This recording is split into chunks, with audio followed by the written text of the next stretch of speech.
Bonjour à tous et à toutes et bienvenue sur la chaîne Reflet de Lune, j'espère que vous allez bien, merci pour votre présence aujourd'hui. On se retrouve pour le tirage des énergies du mois de mars 2025 pour le signe du Capricorne, Soleil, Ascendant, Lune ou Vénus en Capricorne. Je lance le générique, je fais le tirage et je vous retrouve juste après.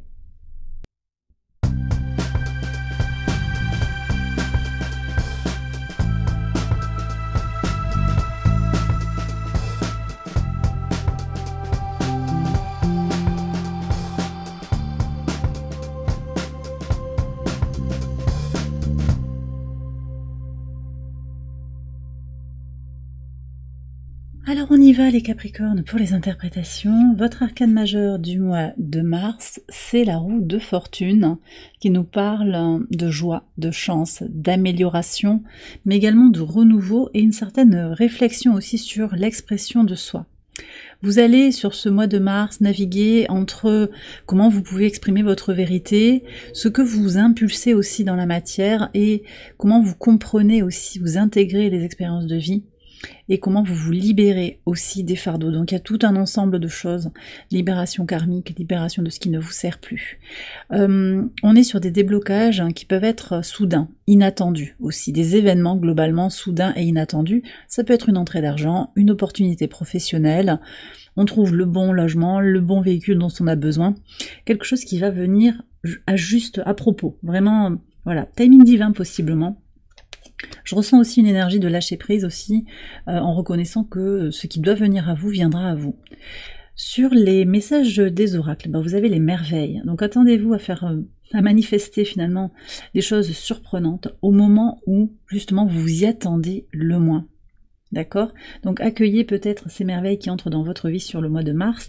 Et puis au niveau des couleurs, eh bien vous avez deux couleurs du chakra du cœur, c'est très intéressant. Vous avez Himalaya et le dragon. Alors on est sur sa force intérieure, hein, sur le pouvoir intérieur. Et alors Himalaya c'est l'amour pur et la force de l'amour inconditionnel. Peut-être que vous avez aussi à travailler sur l'amour inconditionnel que vous vous portez, une libération du chakra du cœur. Je vous ai dit qu'il peut y avoir quelque chose de débloqué en fait, hein, pour vous sur cette période. On reprend son propre pouvoir dans l'énergie du cœur, on sort de la peur aussi. On va regarder les messages maintenant maison par maison. Alors sur votre maison 1 qui nous parle de votre état d'esprit pour ce mois de mars. Alors il y a du changement que vous sentez dans votre corps, il y a des choses qui sont plus alignées avec vous-même, vous avez besoin de faire évoluer des situations. Il peut y avoir aussi des tensions. Alors tensions que vous ressentez en vous, je le disais, en particulier au niveau du corps. Ici on me donne finalement oui, un message comme quoi quand vous êtes dans certaines situations avec certaines personnes, vous sentez que c'est plus aligné. Et donc il y a un besoin impérieux de changer. Alors je sens aussi qu'il y a une urgence, mais on était dans l'énergie du lâcher prise et de l'accueil de ce qui vient, l'accueil des bénédictions et des merveilles de la vie. Donc il y a quand même cette idée de lâcher prise, je vais voir ce qui vient en plus sur la suite du mois de mars. Alors, qu'est-ce qu'on a? Ouais, il y a de la passion. En fait, vous avez envie que les choses avancent très très vite et vous avez envie peut-être de trouver l'amour, de trouver ce bien-être, de vous exprimer en sincérité aussi. Le valet de coupe, c'est ouvrir votre cœur, c'est vivre de façon heureuse et épanouie. Je pense que vous avez des situations, on va voir ce qui vient sur les autres maisons, mais vous êtes peut-être pour certains dans des situations intermédiaires, des situations où il y a des choses à changer dans le relationnel.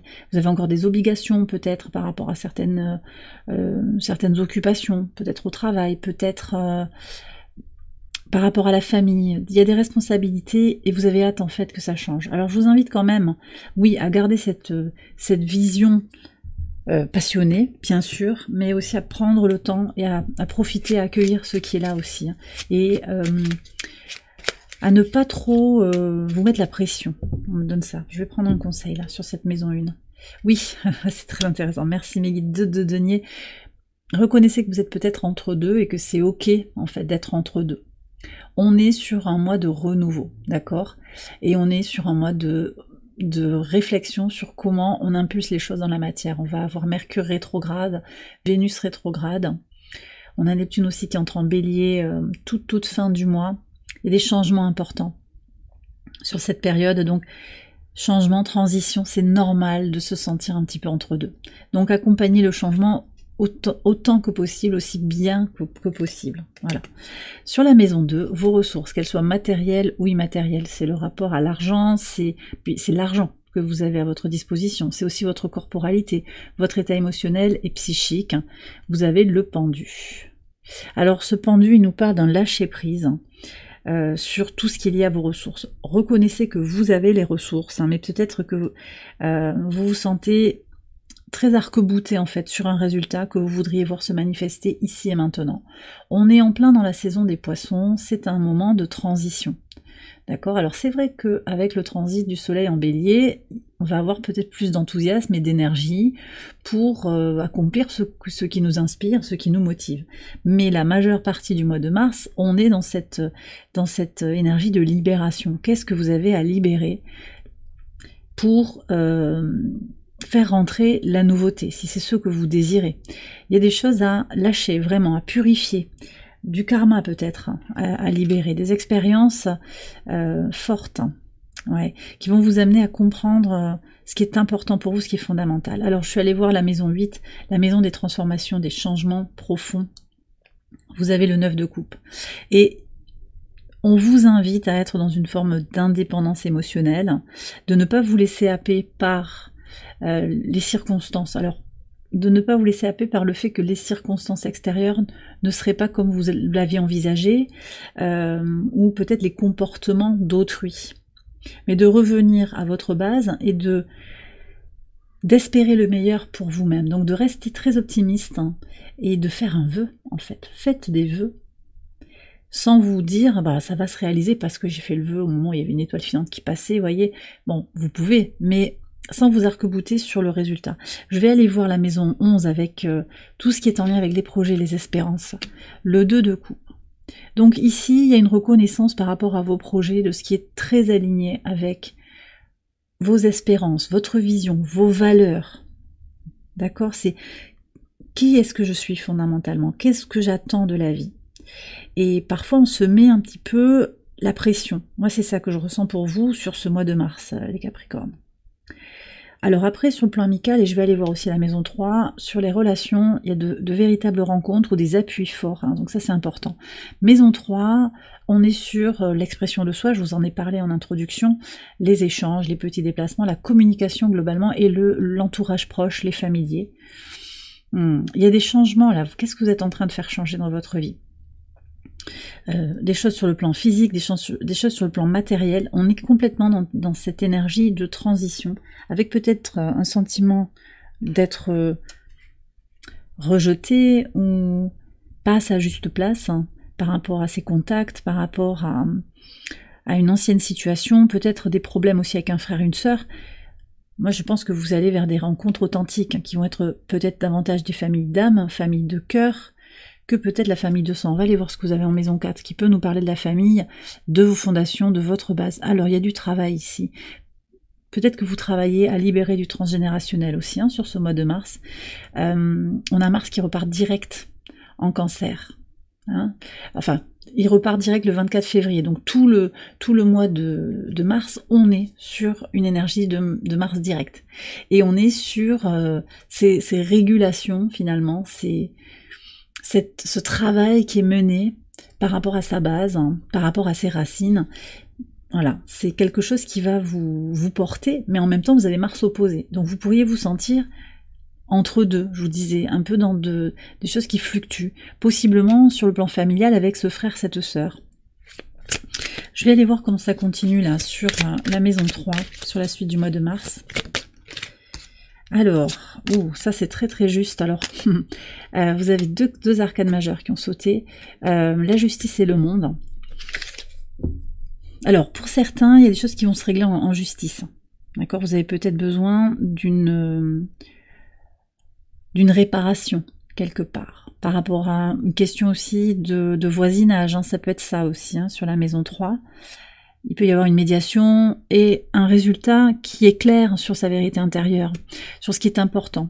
Possiblement, il y a une réussite, vous allez être entendu. Mais en tout cas, quel que soit le résultat, ça vous éclaire aussi sur ben, est-ce que c'est ok de persister dans cette situation, ou est-ce que je suis invitée à remettre mon énergie? Et l'énergie, on voit bien ici avec le 8 de denier en maison 4 que vous êtes invité aussi à aller le remettre dans votre base, dans ce qui vous constitue fondamentalement. Vous avez peut-être à travailler aussi sur vos projets pour vous construire un avenir lumineux. Je vais aller voir ce que vous avez en maison 10, c'est votre contribution au monde, votre ascension sociale, votre idéal de vie. Oui, vous êtes en train de vous préparer la meilleure vie pour demain. C'est peut-être pour ça aussi que vous vous sentez stressé, hein, parce que vous vous êtes fixé des objectifs. Moi, je pense qu'il y a de la réussite, hein, de belles réussites hein, pour certains. Il y a une satisfaction, en fait. Il y a possiblement, si vous êtes dans la créativité aussi, il y a de la co-création, c'est très positif. Vous allez vous sentir plus aligné avec ce que vous faites, ou en tout cas, ça aura plus de sens. Et même si c'est juste alimentaire, vous savez que vous le faites pour un moment et vous êtes déjà dans l'après. Mais il peut y avoir aussi quand même voilà, ce stress, cette idée de est-ce que je vais en avoir assez? Là aussi, je reviens quand même sur est-ce que je vais avoir assez d'argent? Le pendu, c'est aller à l'essentiel aussi, se libérer de... se libérer des objets peut-être qui sont chargés énergétiquement, ça peut être aussi se libérer du superflu. Est-ce que j'ai vraiment besoin de cet objet que je vais acheter sur un coup de tête? Voilà. Est-ce que j'ai vraiment besoin de passer ce coup de fil avec cette personne pour être confortée, pour avoir une confirmation? Est-ce que j'en ai vraiment besoin? Ouais. Alors, je vais vous tirer une carte ici là pour savoir un petit peu plus, d'un peu plus près là, ce qui change aussi. Pour moi, il y a le réseau en fait qui évolue, d'accord? Vous êtes en train de changer et donc l'entourage évolue où vous vous sentez plus aligné avec les gens autour de vous. Alors pas tout le monde, hein, mais ah oui. Alors vous vous transformez. J'ai cette idée en fait que le costume est devenu trop étroit pour vous et autant certains portent le même costume que vous et ça leur convient, ils n'ont pas forcément envie de bouger. Vous avez besoin de muer, vous avez besoin de transmuter, de vous transformer. On est sur cette année du serpent. Vous avez, oui, bon voilà, fin et transformation, et puis aussi clôturer des relations toxiques, d'accord? J'en parle régulièrement, ça ressort pour certains. Là, il y a vraiment encore cette idée de continuer les libérations. Je sais que pour certains d'entre vous, vous avez fait un grand ménage, donc c'est peut-être pas pour tout le monde, mais il y a encore ces libérations de la toxicité, et puis elle peut repartir, elle peut revenir, cette toxicité relationnelle, elle peut revenir des fois par des détours surprenants. Alors je vais prendre un conseil. De toute façon, voilà, équilibre, vous allez travailler sur votre équilibre relationnel, votre équilibre intérieur, dans ce que vous avez à dire, et puis voilà. Et il y a un succès, une réussite, hein. Allez, le conseil par rapport à l'entourage proche.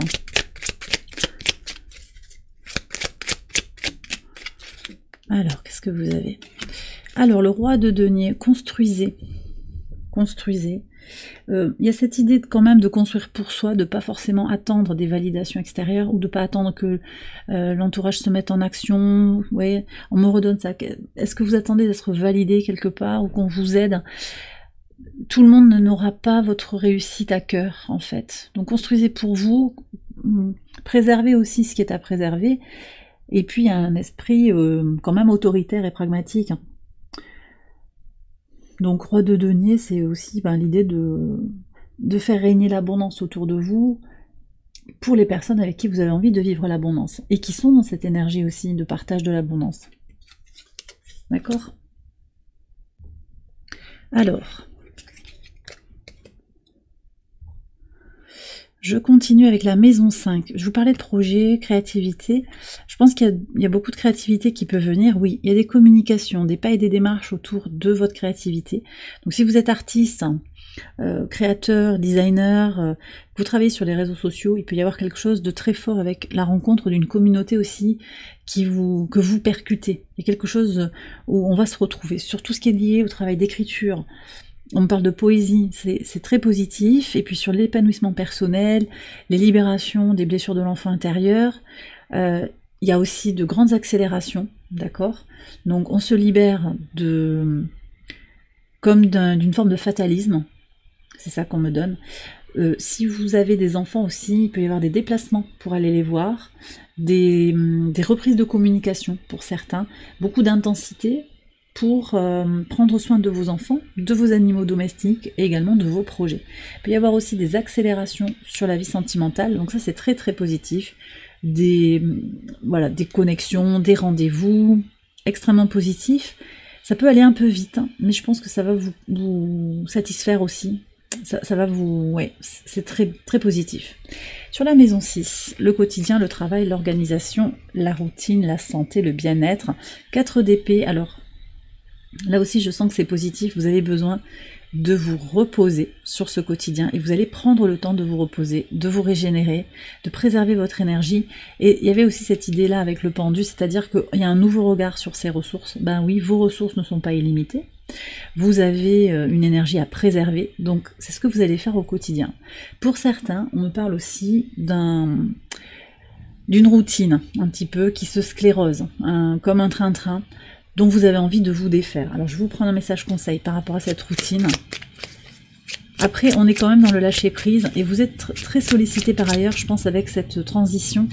Donc c'est peut-être pas le moment quand même de forcer non plus, voyez. Protégez-vous quand même, alors énergétiquement, par rapport à vos engagements, par rapport à comment vous donnez de votre temps. Je pense qu'on a aussi cette idée de se libérer du sacrifice. On est dans une discussion aussi des nœuds lunaires hein, sur l'axe Vierge-Poisson, qui invite à entrer dans le service sans sacrifice. Donc il y a peut-être quelque chose comme ça, se prioriser, sans être dans l'égoïsme, mais plutôt, voilà, je me sens bien parce que je suis régénérée, je me suis reposée. Il y a peut-être un éloignement des personnes qui sont désalignées avec votre vision, votre respiration. Et ça, c'est juste, d'accord ? Ça vous convient bien. Donc faites ce que vous sentez qui est positif. Pour certains aussi, on me parle quand même de si on sent qu'on est coincé dans une routine, parce que quelqu'un vous a mis dans une case aussi, où vous avez volontairement décidé de rentrer dans une case et de ne pas bouger, ça va être important aussi d'oser transformer. Hein, on a le 9 de bâton, c'est quand même l'idée d'avancer pour ne pas retomber dans certains blocages ou rester dans sa zone de confort qui serait sclérosante encore, on me donne ça. Donc vous voyez, j'ai deux messages un peu différents qui viennent là pour vous. Sur la maison 7, donc on est sur la vie extérieure à vous-même, les associations, les partenariats, mais aussi la vie de couple. Ben, vous avez le soleil. Donc il y a des partenariats positifs, hein, et ça ressortait dans la maison 11. Pour moi, ce sont des renouveaux, ce sont des personnes, de nouvelles rencontres, ou des personnes avec qui il y a un rapport renouvelé. C'est pas cette partie-là de l'entourage, là où il y avait quelque chose qui a besoin de se réaligner. Possiblement, c'est une relation en particulier qui va être extrêmement positive, consciente, chaleureuse, tournée vers la joie, la positivité. Je vais vous prendre un conseil par rapport à cette énergie du soleil. 3 de bâton, explorer. Alors peut-être que vous voyez, on avait le 8 de bâton, peut-être que vous n'êtes pas actuellement très sollicité sur le plan relationnel. Ouvrez-vous, on me bloque le chakra de la gorge, et il y a cette question quand même de l'expression de soi. Est-ce que vous osez en fait aller vers certaines personnes? Je ne dis pas que vous n'osez pas aller vers les gens, c'est pas ça que je sens, mais vous êtes peut-être inspiré à aller vers une personne sur le plan sentimental, ou vous aimeriez bien avoir un partenariat avec quelqu'un en particulier. Il y a une invitation à ouvrir en fait ça, hein, de ne pas rester bloqué dans un doute ou dans une peur de ne pas être à la hauteur, ou non, explorer. On va aller voir aussi ce qu'on a en maison 9 par rapport justement à l'exploration, les grands voyages, l'exploration, oui. L'exploration de la pensée sociale, on est sur la philosophie, la spiritualité, beaucoup d'échanges intellectuels, une réflexion renouvelée. Je pense qu'il y a des rencontres avec des groupes, un groupe de lecture, un groupe de parole. Il peut y avoir quelque chose qui élève en fait. On est avec une énergie, tout le mois de mars, on va avoir une énergie de Mercure en Bélier. Alors il va rétrograder le 15 mars. On est sur une énergie quand même avec Mercure en Bélier globalement, prise de décision rapide. Alors attention à la précipitation, on avait quand même ce 8 de bâton ici en maison 5, mais la parole est vivace. On a très envie d'agir, de penser, d'échanger. Il y a une soif en fait de connaissance, c'est ça qui ressort, d'accord? Il peut y avoir aussi, on me parle de ça, oui, un quotidien, quelque chose qui est très proche de vous, que vous maîtrisez à la perfection, qui est devenu un petit peu lourd. Vous n'avez plus envie peut-être de faire certaines choses. Alors on est aussi avec ce mois de mars sur des allers-retours entre le signe des poissons et le signe du bélier. Donc il y a une discussion quand même entre ce que je libère et ce que j'impulse, ce que j'initie. D'accord? Il y a Mercure qui entre en bélier le 3-3, ça sera un portail énergétique le 3 mars. Et puis on a Vénus qui entre alors qui était en bélier depuis le 4 février mais qui va rétrograder en bélier le 2 mars et qui entre en poisson le 27 mars. Donc vous voyez, on a ce ping-pong comme ça qui est très très intéressant. On a Neptune aussi qui est en poisson tout le mois de mars et qui entre en bélier le 30. Le 30-03. Donc il y a aussi un miroir dans les dates là. Il y a quelque chose sur le 3, créativité, on voit qu'il y a des accélérations, c'est pour vous les Capricornes, mais c'est pour globalement le collectif. On est sur cette idée de créer aussi quelque chose de sa nouvelle réalité, de ce qu'on a envie d'impulser, d'accord? En intégrant les leçons du passé, en libérant et en se lançant, en osant. Voilà, et là ça ressort très très clairement. Il y a aussi une notion de maturité, on a fait beaucoup de choses, on a le monde ici maturité, on a vu beaucoup de choses, on sait ce qu'on veut et on renouvelle parce qu'il y a peut-être cette routine ou ce qui est devenu trop familier et on a besoin, vous avez besoin de renouveau, d'un sentiment de prendre votre place là et d'être dans ce que vous désirez le plus. Sur la maison 12, donc c'est la leçon intégrée justement. Alors on a encore un 4 de coupe. Ce que je ressens, c'est que dans cette énergie d'impulsion de quelque chose de nouveau, cette envie d'avancer, il y a aussi quand même à ne pas négliger votre bien-être. On l'a vu sur le quotidien, ça ressort ici, votre bien-être émotionnel, votre bien-être énergétique, le sentiment d'être reposé. Parce que quand vous êtes reposé, vous pouvez prendre des décisions plus conscientes, des décisions plus claires, et vous êtes donc en pleine possession de vos moyens pour décider ce qui est fondamentalement bon pour vous, d'accord? Donc, j'ai un message comme ça, c'est attention à la précipitation, et c'est vrai que Mercure en bélier peut pousser à se dépêcher en fait de prendre des décisions. Il y a vraiment cette idée de prendre le temps qui est nécessaire pour pouvoir prendre des décisions, je vous disais, hein, plus pertinente peut-être, plus facilement au final. Parfois reculer de 2-3 pas, lâcher prise sur quelque chose, ça permet aussi de se relancer. Je vais vous prendre un conseil par rapport aux 4 de coupe. Ah bah tiens. Alors, clarté, volonté de régler le tempo. D'accord? Si c'est ok pour vous d'accélérer et que vous vous sentez à l'aise, allez-y. Il y a la carte de la justice avec le relationnel, l'expression de soi. Qu'est-ce que vous voulez impulser? Qu'est-ce que vous voulez faire rayonner de vous-même? C'est à vous de voir, c'est vous qui réglez le curseur sur la vitesse de lecture un petit peu de votre vie. En tout cas pour ce sur quoi vous avez la main, d'accord? Alors je vais faire une extension de ce tirage, vous la retrouvez sur Patreon, je vous ai mis le lien en barre de description. Je vais approfondir les messages de ce tirage, maison par maison. On ira voir ce que vous avez à recevoir en complément, comme message, d'accord? Je vais terminer ici sur YouTube avec un message de la source avec l'Oracle Angel Guide. On y va. Alors, il y a 3 messages. Ok. Je vais vous prendre aussi un message d'Ad Infinitum. Alors là, on a 3 cartes aussi qui ont voulu venir. Alors, elles sont comme ça. On a l'estime de soi, on va aller voir. Alors, message numéro 1, attendez-vous à des miracles. Et ça, je vous l'ai dit, hein, il y a des merveilles qui arrivent. Attendez-vous à des miracles sans... Alors, en étant dans cette posture d'accueil, vous voyez? C'est-à-dire que, ok, vous savez que il pourrait y avoir des miracles. Attendez-vous à recevoir des choses très surprenantes, inattendues, miraculeuses.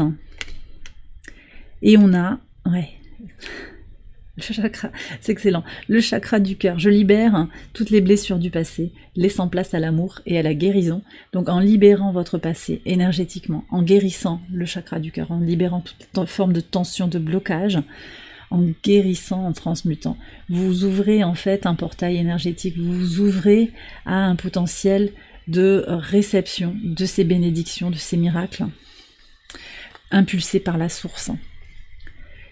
Le plan sacré, donc le plan divin, quelque chose qui vous dépasse, qui est le timing divin, on a vu aussi avec la roue de fortune.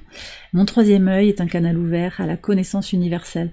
Donc ça aussi, cette vision spirituelle que je ressentais aussi avec le 10 de denier, et cette invitation à se connecter à cette idée que tout est orchestré et que tout est à sa juste place et que les choses viendront au bon moment. D'accord ? Et on a enfin vulnérabilité et liberté. En vous montrant dans votre vulnérabilité, vous êtes libre. En sortant du jugement de l'autre, en n'essayant pas de porter un masque ou d'être la personne que vous n'êtes pas, vous vous connectez à une forme de liberté. Si les gens ont envie de vous juger, c'est leur problème. Et en fait, ça ne remet pas en question votre estime de vous-même. Alors c'est vrai qu'il y a des gens toxiques et qu'il faut peut-être pas se montrer vulnérable devant tout le monde, mais la gentillesse, le fait d'admettre peut-être qu'on n'est pas blindé à toute épreuve, c'est aussi c'est finalement une notion de respect de soi également. Et vous avez donc mon estime de soi est nourrie par l'amour et la compassion envers moi-même. Et je crois que le dialogue primordial, c'est pas celui que vous allez avoir avec les autres. Et on a vu qu'il y avait peut-être des déceptions, mais c'est plutôt de dialoguer de façon éclairée avec vous-même. Et bien voilà les Capricornes, j'ai terminé votre tirage, j'espère qu'il vous a éclairé. Si c'est le cas, je vous invite à liker la vidéo, à vous abonner si vous ne l'avez pas encore fait. Vous pouvez également aller voir les autres vidéos de cette série pour votre ascendant, votre lune ou votre Vénus. Je vous souhaite une excellente période, un excellent mois de mars, je vous embrasse bien fort et je vous dis à très bientôt pour les prochaines vidéos. Bye bye.